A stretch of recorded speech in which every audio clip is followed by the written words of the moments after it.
NVIDIA's leadership team is 60 people. And they all report to you? They all report to me. 60 direct reports? 60 direct reports. Which is not conventionally considered a best practice.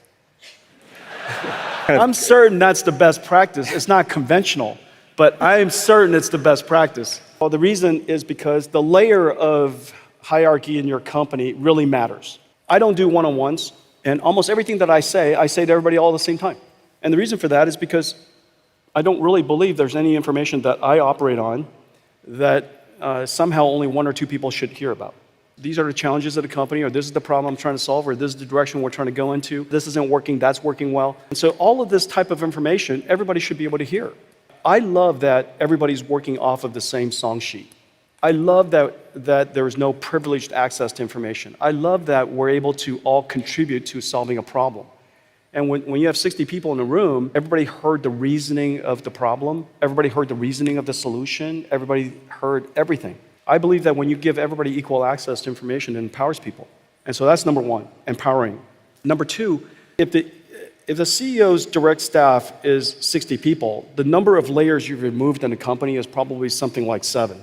I rarely find myself having to stand up for conventional wisdom, but if I was to kind of steel man the other side, I'd say, well, one-on-ones are where you provide coaching, where you maybe talk through goals together, personal goals, career advancement, give feedback on something that you see somebody systematically not doing so well, and so forth. So anyway, there's all these things that kind of one is, again, conventionally supposed to do in the one-on-one.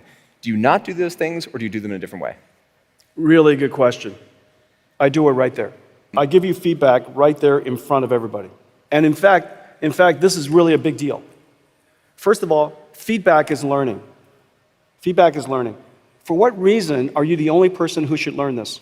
Now, you created the conditions because of some mistake that you made or silliness that you brought upon yourself. We should all learn from that opportunity. You created the conditions, but we should all learn from it. Does that make sense? And so for me to explain to you why that doesn't make sense or how I differ from it, half the time I'm not right. But for me to reason through it in front of everybody helps everybody learn how to reason through it. The problem I have with one-on-ones and taking feedback aside is you deprive a whole bunch of people that same learning.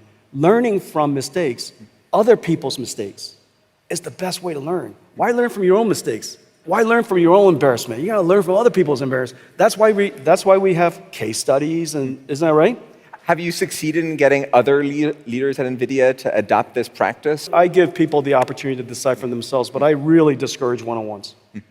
I really discourage one-on-ones. Nothing is worse than the idea that somebody says, oh, Jensen wants us to do this. Why does that have to be said to anybody? Everybody should know.